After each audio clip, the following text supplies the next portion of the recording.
Jane Eyre by Charlotte Bronte. Chapter 23. A splendid midsummer shone over England, skies so pure, suns so radiant as were then seen in long succession seldom favour even singly our wave-girt land. It was as if a band of Italian days had come from the south, like a flock of glorious passenger birds, and lighted to rest them on the cliffs of Albion. The hay was all got in, the fields round Thornfield were green and shorn, the roads white and baked, the trees were in their dark prime, hedge and wood, full-leaved and deeply tinted, contrasted well with the sunny hue of the cleared meadows between. On Midsummer Eve, Adele, weary with gathering wild strawberries in Hay Lane half the day, had gone to bed with the sun. I watched her drop asleep, and when I left her, I sought the garden. It was now the sweetest hour of the 24. Day its fervid fires had wasted, and dew fell cool on panting plain and scorched summit. Where the sun had gone down in simple state, pure of the pomp of clouds, spread a solemn purple, burning with the light of red jewel and furnace flame at one point, on one hill peak, and extending high and wide, soft and still softer, over half heaven. The east had its own charm, or fine deep blue, and its own modest gem, a casino and solitary star. Soon it would boast the moon, but she was yet beneath the horizon. I walked a while on the pavement, but a subtle, well-known scent, that of a cigar, stole from some window. I saw the library casement open a hand's breadth. I knew I might be watched thence, so I went apart into the orchard. No nook in the grounds more sheltered and more Eden-like. It was full of trees, it bloomed with flowers. A very high wall shut it out from the court on one side; on the other a beech avenue screened it from the lawn. At the bottom was a sunk fence, its sole separation from lonely fields, a winding walk, bordered with laurels and terminating in a giant horse-chestnut, circled at the base by a seat, led down to the fence. Here one could wander unseen. While such honey-dew fell, such silence reigned, such gloaming gathered, I felt as if I could haunt such shade forever. But in threading the flower and fruit parterres at the upper part of the enclosure, enticed there by the light the now rising moon cast on this more open quarter, my step is stayed, not by sound, not by sight, but once more by a warning fragrance. Sweetbriar and southernwood, jasmine, pink, and rose, have long been yielding their evening sacrifice of incense. This new scent is neither of shrub nor flower. It is, I know it well, it is Mr. Rochester's cigar. I look round, and I listen. I see trees laden with ripening fruit. I hear a nightingale warbling in a wood half a mile off. No moving form is visible, no coming step audible, but that perfume increases. I must flee. I make for the wicket leading to the shrubbery, and I see Mr. Rochester entering. I step aside into the ivy recess. He will not stay long. He will soon return whence he came, and if I sit still he will never see me. But no, eventide is as pleasant to him as to me, and this antique garden as attractive, and he strolls on, now lifting the gooseberry tree branches to look at the fruit, large as plums, with which they are laden, now taking a ripe cherry from the wall, now stooping toward a knot of flowers, either to inhale their fragrance or to admire the dew-beads on their petals. A great moth goes humming by me. It alights on a plant at Mr. Rochester's foot. He sees it, and bends to examine it. Now he has his back towards me, thought I, and he is occupied too, and perhaps if I walk softly I can slip away unnoticed. I trode on an edging of turf, that the crackle of the pebbly gravel might not betray me. He was standing among the beds at a yard or two distant from where I had to pass. The moth apparently engaged him. I shall get by very well, I meditated. As I crossed his shadow, thrown long over the garden by the moon, not yet risen high, he said quietly, without turning, "Jane, come and look at this fellow." I had made no noise. He had not eyes behind. Could his shadow feel? I started at first, and then I approached him. "Look at his wings," said he. "He reminds me rather of a West Indian insect. One does not often see so large and gay a night rover in England. There, he has flown." The moth roamed away.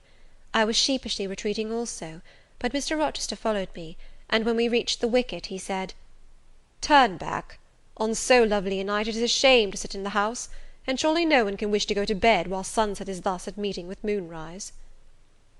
It is one of my faults, that though my tongue is sometimes prompt enough at an answer, there are times when it sadly fails me in framing an excuse, and always the lapse occurs at some crisis, when a facile word or plausible pretext is especially wanted to get me out of painful embarrassment.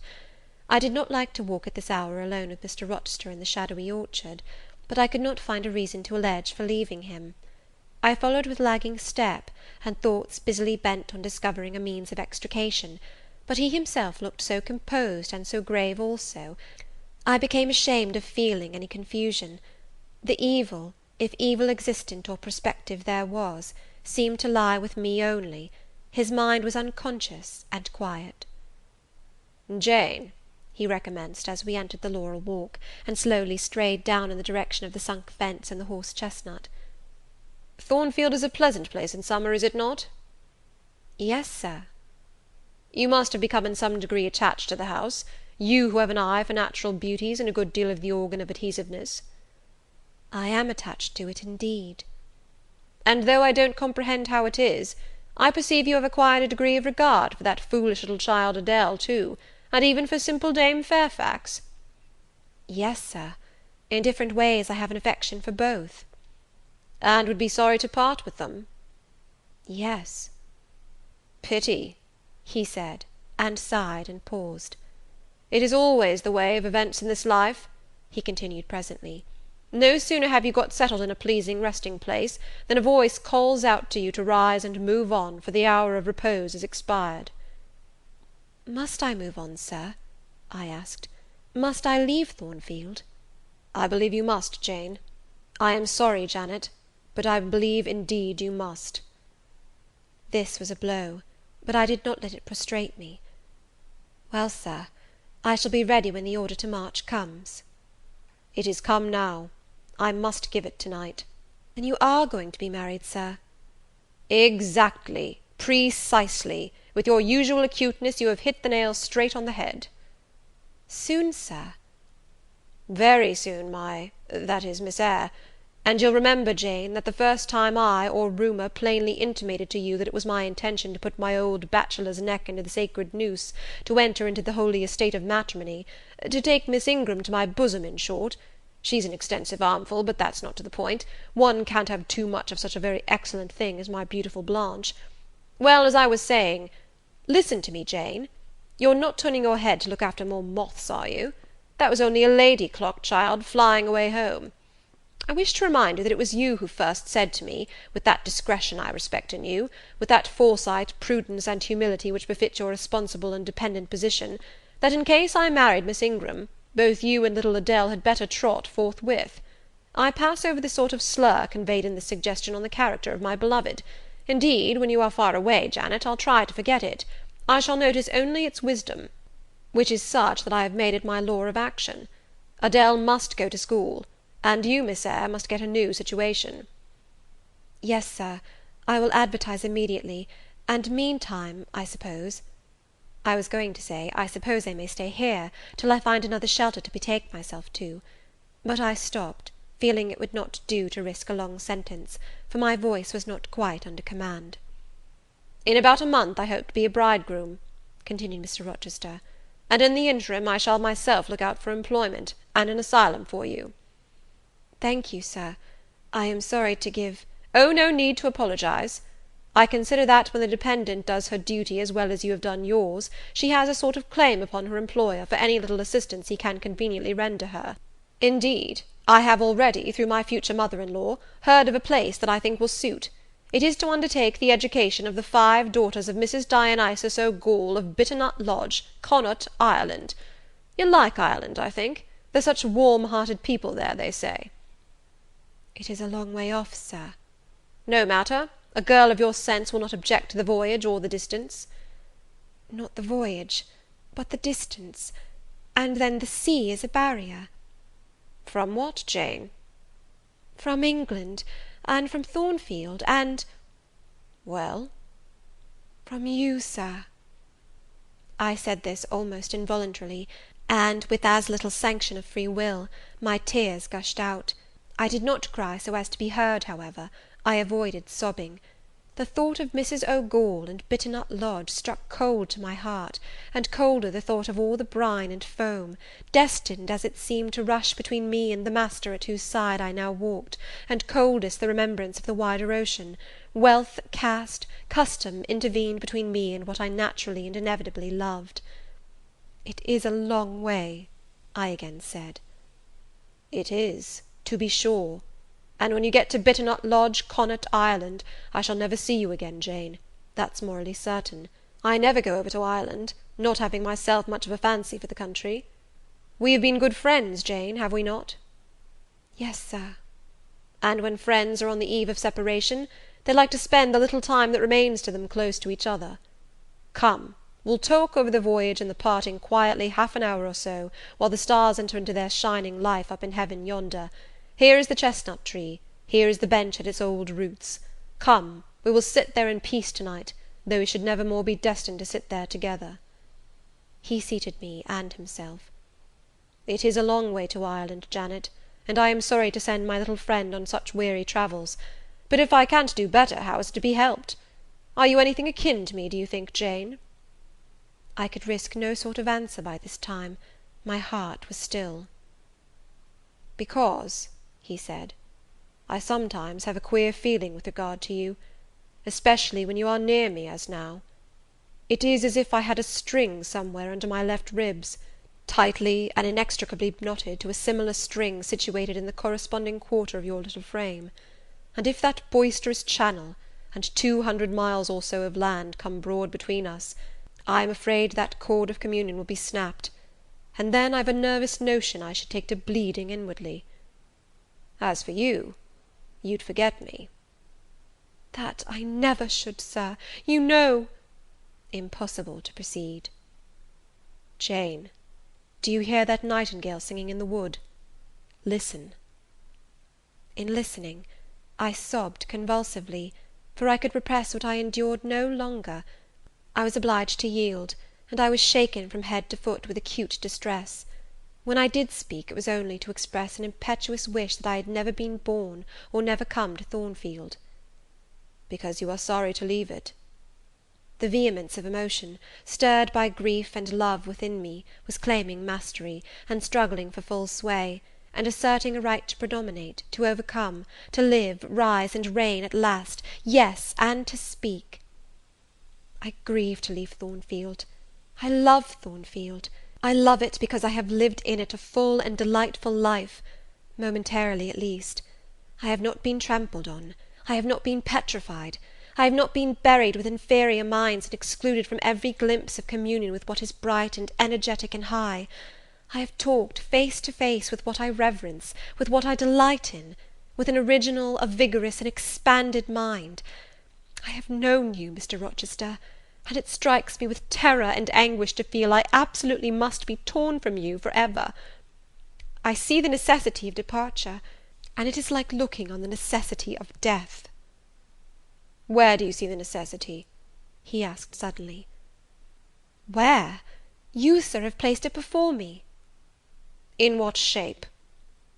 "In the shape of Miss Ingram, a noble and beautiful woman, your bride." "My bride? What bride? I have no bride." "But you will have." "Yes, I will, I will." He set his teeth. "Then I must go. You have said it yourself." "No, you must stay. I swear it, and the oath shall be kept." "I tell you I must go," I retorted, roused to something like passion. "Do you think I can stay to become nothing to you? Do you think I am an automaton, a machine without feelings, and can bear to have my morsel of bread snatched from my lips and my drop of living water dashed from my cup? Do you think, because I am poor, obscure, plain, and little, I am soulless and heartless? You think wrong. I have as much soul as you, and full as much heart; and if God had gifted me with some beauty and much wealth, I should have made it as hard for you to leave me as it is now for me to leave you. I am not talking to you now through the medium of custom, conventionalities, or even of mortal flesh. It is my spirit that addresses your spirit, just as if both had passed through the grave, and we stood at God's feet, equal, as we are." "As we are," repeated Mr. Rochester. "So," he added, enclosing me in his arms, gathering me to his breast, pressing his lips on my lips. "So, Jane." "Yes, so, Sir," I rejoined, "and yet not so; for you are a married man, or as good as a married man, and wed to one inferior to you, to one with whom you have no sympathy, whom I do not believe you truly love, for I have seen and heard you sneer at her. I would scorn such a union, therefore I am better than you. Let me go." "Where, Jane? To Ireland?" "Yes, to Ireland. I have spoken my mind, and can go anywhere now." "Jane, be still! Don't struggle so, like a wild frantic bird that is rending its own plumage in its desperation." "I am no bird, and no net ensnares me. I am a free human being with an independent will, which I now exert to leave you." Another effort set me at liberty, and I stood erect before him. "And your will shall decide your destiny," he said. "I offer you my hand, my heart, and a share of all my possessions." "You play a farce, which I merely laugh at." "I ask you to pass through life at my side, to be my second self, and best earthly companion." "For that fate you have already made your choice, and must abide by it." "Jane, be still a few moments. You are over excited. I will be still too." A waft of wind came sweeping down the laurel walk, and trembled through the boughs of the chestnut. It wandered away, away to an infinite distance. It died. The nightingale's song was then the only voice of the hour. In listening to it, I again wept. Mr. Rochester sat quiet, looking at me gently and seriously. Some time passed before he spoke. He at last said, "Come to my side, Jane, and let us explain and understand one another." "I will never again come to your side. I am torn away now, and cannot return." "But, Jane, I summon you as my wife. It is you only I intend to marry." I was silent. I thought he mocked me. "Come, Jane, come hither." "Your bride stands between us." He rose, and with a stride reached me. "My bride is here," he said, again drawing me to him, "because my equal is here, and my likeness. Jane, will you marry me?" Still I did not answer, and still I writhed myself from his grasp, for I was still incredulous. "Do you doubt me, Jane?" "Entirely." "You have no faith in me?" "Not a whit." "Am I a liar in your eyes?" he asked passionately. "Little sceptic, you shall be convinced. What love have I for Miss Ingram? None, and that you know. What love has she for me? None, as I have taken pains to prove. I caused a rumour to reach her that my fortune was not a third of what was supposed, and after that I presented myself to see the result. It was coldness both from her and her mother. I would not, I could not marry Miss Ingram. You strange, you almost unearthly thing, I love as my own flesh. You, poor and obscure and small and plain as you are, I entreat to accept me as a husband." "What, me?" I ejaculated, beginning in his earnestness, and especially in his incivility, to credit his sincerity. "Me, who have not a friend in the world but you, if you are my friend, not a shilling but what you have given me." "You, Jane. I must have you for my own, entirely my own. Will you be mine? Say yes, quickly." "Mr. Rochester, let me look at your face. Turn to the moonlight." "Why?" "Because I want to read your countenance. Turn." "There. You will find it scarcely more legible than a crumpled, scratched page. Read on, only make haste, for I suffer." His face was very much agitated and very much flushed, and there were strong workings in the features, and strange gleams in the eyes. "Oh, Jane, you torture me!" he exclaimed. "With that searching and yet faithful and generous look, you torture me." "How can I do that? If you are true, and your offer real, my only feelings to you must be gratitude and devotion. They cannot torture." "Gratitude!"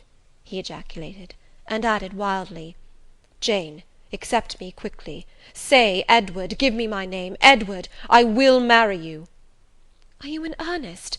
Do you truly love me? Do you sincerely wish me to be your wife?" "I do, and if an oath is necessary to satisfy you, I swear it." "Then, Sir, I will marry you." "Edward, my little wife." "Dear Edward!" Come to me entirely now," said he, and added in his deepest tone, speaking in my ear as his cheek was laid on mine, "Make my happiness, I will make yours."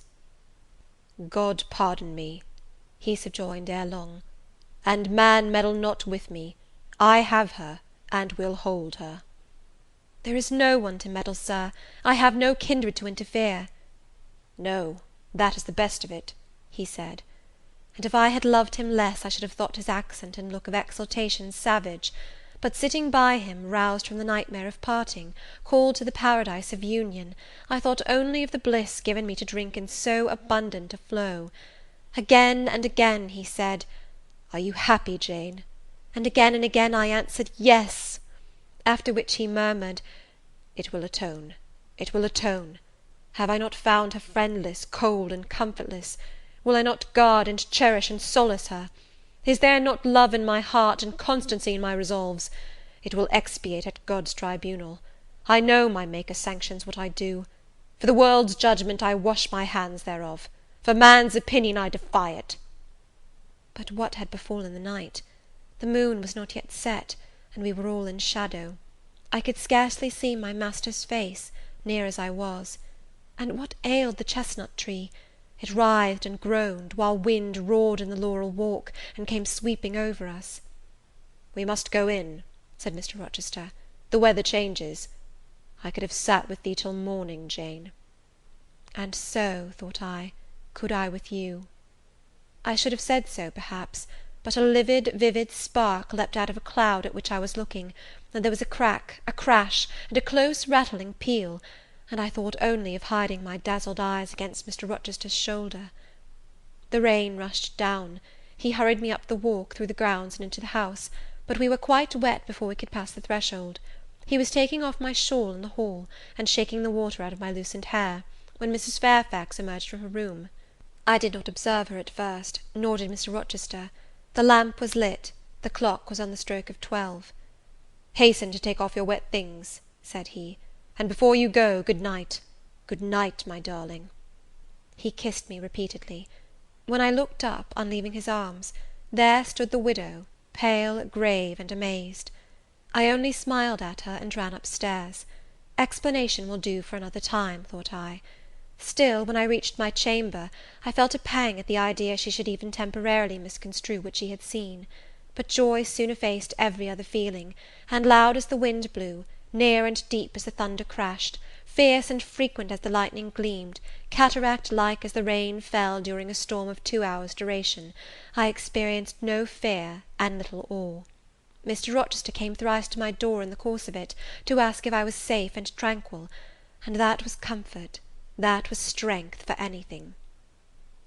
Before I left my bed in the morning, little Adele came running in to tell me that the great horse chestnut at the bottom of the orchard had been struck by lightning in the night, and half of it split away. Chapter 24.